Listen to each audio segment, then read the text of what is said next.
Terve! Tässä alkoi semmonen homma, että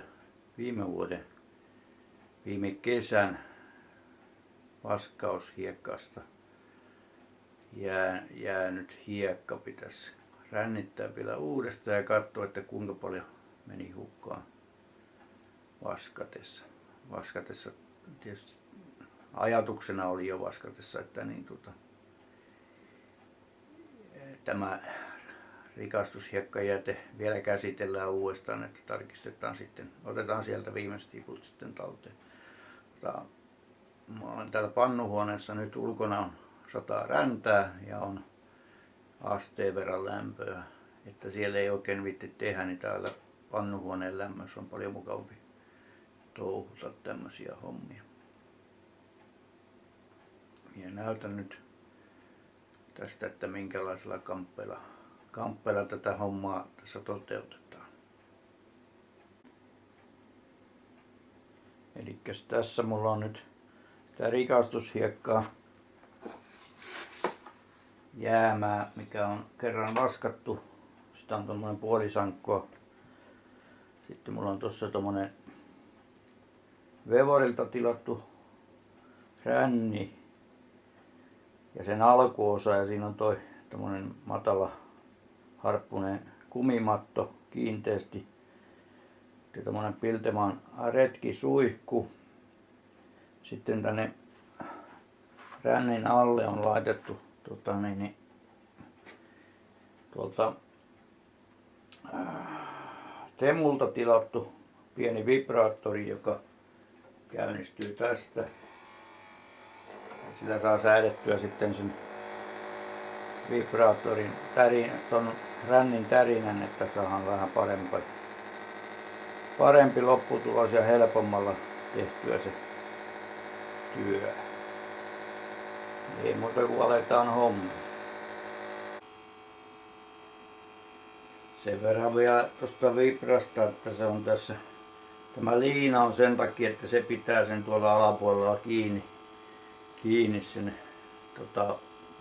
rännin pohjaa vasten sen vibran. Mulla oli ensin siinä kuumaliimalla, liimasin semmosen kotelon siihen vibran ympärille, mutta niin kuin käy, niin eihän se pysynyt tuossa alumiinissa kiinni, niin piti laittaa tämmöisellä liinalla se. Nyt tähän vaiheeseen pitää jossakin vaiheessa varmaan niin ehkä tehdään vähän pysyvämpi ratkaisu, mutta nyt toistaiseksi mennään tuolla liinalla kuitenkin. Mutta aletaanpa katsomaan, mitä tässä tapahtuu.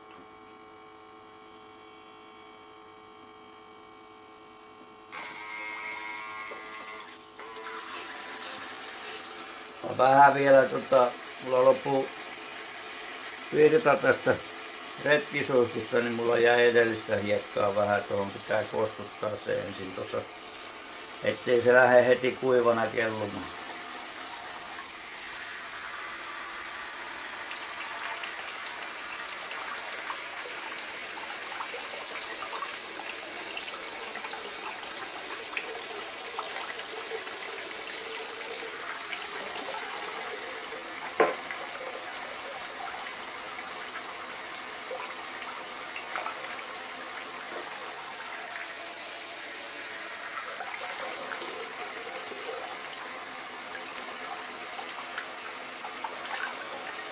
Noin, kestää paremminkin sitten valuttaa tuota vettä, ettei se ne mahdolliset edelliset kiput, mitkä sinne kerkesi jo mennä. Tää on tää lasten ja miksei aikuistenkin hiekkaleikki on hyvä tämmöseen.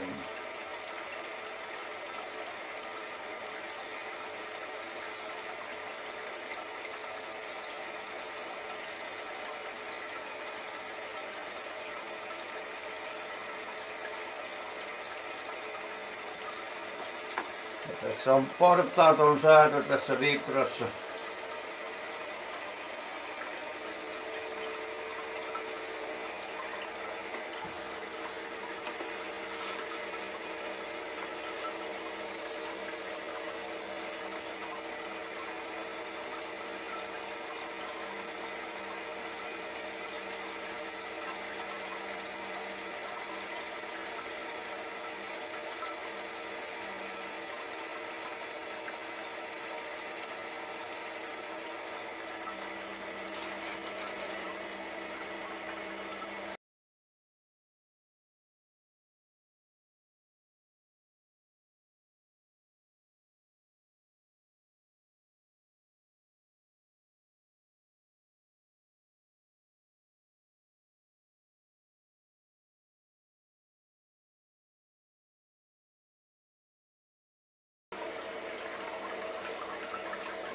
Tuo vibra aiheuttaa sitä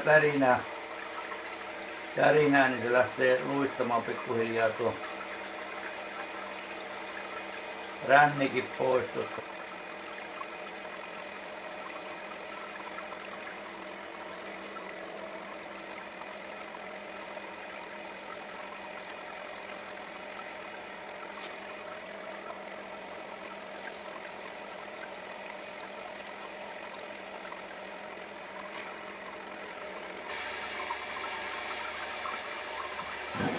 No niin, nyt alkaa olla viimeiset täältä ämpäristä tulossa. Jos saisi tuon pohjan tyhjäksi.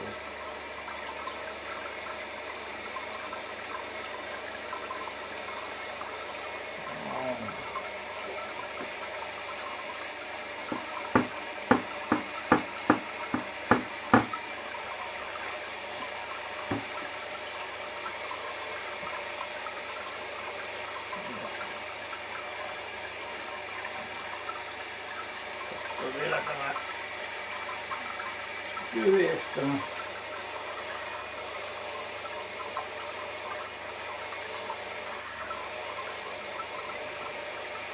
Meni vähän tuon kahvan päälle, että hiekkiä tuossakin tuossa. Ajaa vähän aikaa tätä vettä vielä tästä. Se lähtisi tuo loppukin. Loppu kevyempi hiekkatuska kulkeutumaan pois. Tää vesi juoksutusta vähän vaihtaa paikkaa, niin se vähän ottaa tuosta.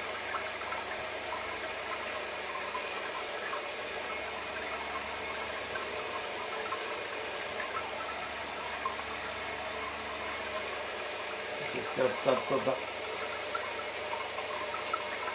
noin. Se näkyy hyvin miten se värisee tuo. En tiedä näkyykö sinne, mutta tässä näkyy kuitenkin tässä.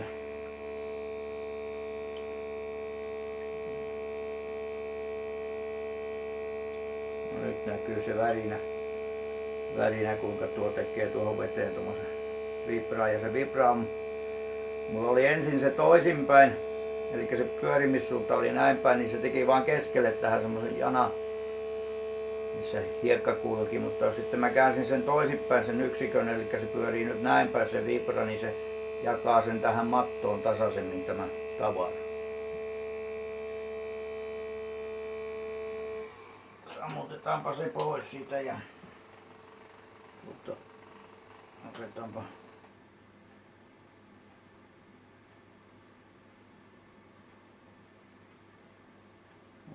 se vibra pois ja laitetaan tuo vaskooli tuohon ja huuhellaan vaskooliin tuosta nuo tavarat. Se on tosiaan mulla tällä hihnalla nyt väliaikaisesti tässä ollut ja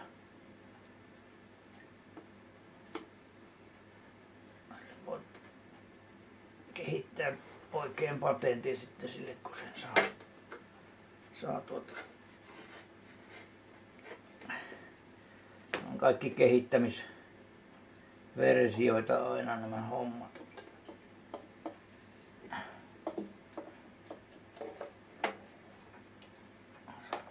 Tän näköinen laite tuo. Se näkyisi parhaiten. Ja se on tosiaan langattomasti, tai ei langattomasti vaan portaattomasti saa säätää sen värinä tehoa.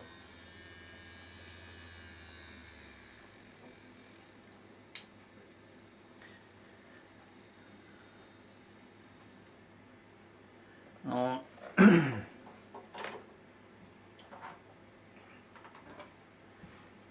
Tuo vaskoli. Meinaa ääni mennä. Vaskoli tuohon noin ja otetaanpa tuo suihku taas päälle ja aletaan huuhtelemaan siitä.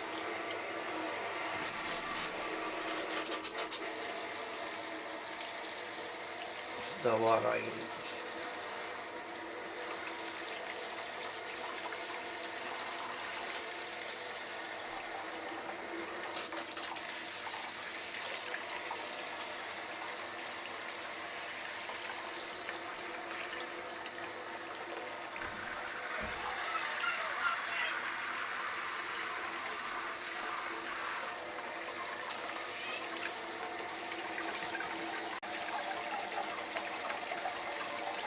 Noin. Oli siinä.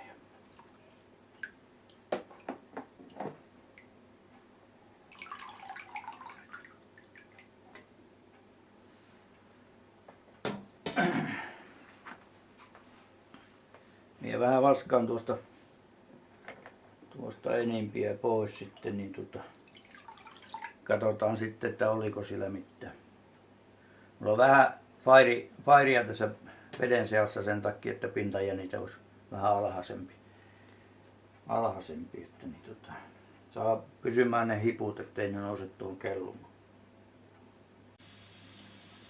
Joo, näitä vaskaustapoja on tietysti jokaisella omansa ja niin minä nyt teen tälleen sitä hommaa, että minä houkuttelen sen aineksen tuonne alareunaan ja sitten lähden siitä pyöräyttelemään tänne alaspäin sitä kevyempää aineesta siitä pinnalta. Ja sitten otan sen kevyemmän aineen pelkästään tämän veden pidän täällä alhaalla ja yritän saada sen tuonne ja sitten niin tästä huuhtelen pois tästä alareunasta sen. Ja sitten kun se pitää tuon vaskoolin alareunan tuolla veden alla ja vetää sen tuohon, niin aina se hiekka pysähtyy tuohon veteen. Lumina on tuosta pois vähän helpompi näyttää, niin se ei karkaa, niin se, jos siinä nyt sattuu se hippu olemaan vielä tulollansa, että se on mennytkin tässä kevyemmän aineen sekaan. Sitten kun nostaa sen ylös tälleen, niin se valuu kaikki sen veden matkassa pois siitä. Että sitä pystyy niin kuin kerryttämään tavallaan aaltomaisesti, niin kuin rannassakin syntyy niitä dyynejä siihen vesirajaan just sen takia kun aallot lyö niin tässä pystyy sen samalla tavalla niin kuin hoitamaan se homma. Ja sitten välillä puhistaa tuosta alempaa tonne, että näkee, että mitä sinne tulee. Kun tässä pimeässä pannuhuoneessa tätä joutuu tekemään, niin tässä pitää olla otsalamppu kaverina, niin se saattaa aiheuttaa heijastuksia sitten, että niin aina ei näe ihan tasan tarkkaan miten on, mutta sitten ottaa taas se sinne se raskain aines tonne alas että niin ja sitten lähtee taas sieltä huljuttelemaan sitä pinnasta sitä kevyttä hiekkaa pois.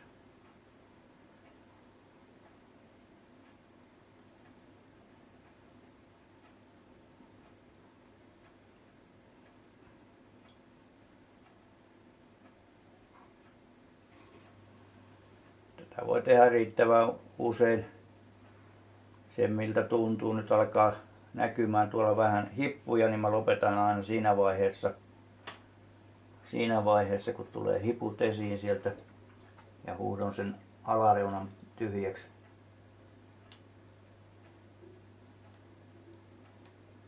Tarkastelen, että sinne ei mennyt niitä hippuja. Ne pysyy tuolla ylhäällä, jos on märässä kiinni.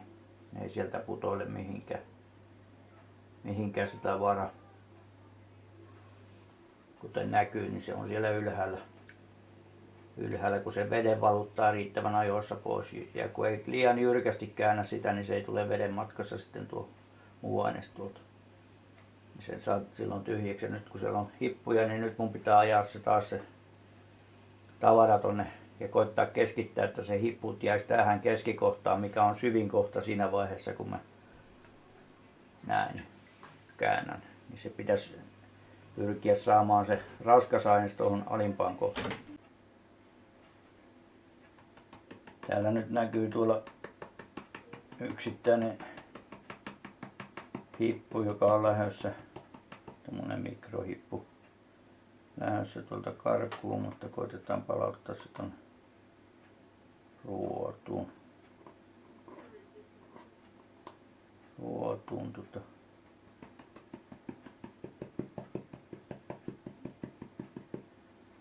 Täältä kun naputtaa, niin se kulta pyrkii tulemaan sinne suuntaan, mihin se naputat. Kun se on raskaampaa, niin se lähtee sieltä kulkeutumaan siihen suuntaan, niin sillä pystyy keskittämään myöskin tätä tavaraa sinne niin ettei se pääsisi karkuun. 100% varmaan ei voi saavuttaa, tai et tiedä, joku voi, mutta minä en enkä tavoittelekaan sitä, että kyllä sieltä aina joku mikrohippu menee ohitte, mutta niin luonto antaa ja luonto ottaa, ei se tarvii niitä kaikkia sieltä saada. Jos ne kuitenkin vähän karkeammat hiput aina onnistus saamaan, niin siinäkin olisi ihan hyvä. Tuo hienokultakin, ei se hienokultakaan haitaksi ole, kyllä se on kultaa kaikki, mutta niin onko se tarkoituksenmukaista sitten saada kaikki. Tuli tuo pikkumieskin tuohon ihmettelemään, että mitä se pappa täällä oikein touhua pannuhuoneessa. Niin. Joo.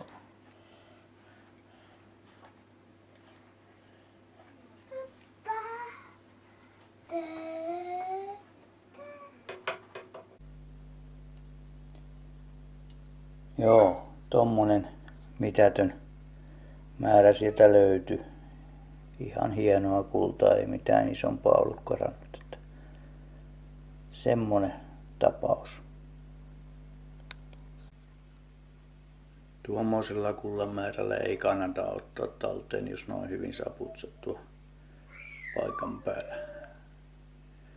Mutta niin tulipahan testattua, minkä verran menee hukkaan vaskatessa. Kiitos kun katsoit.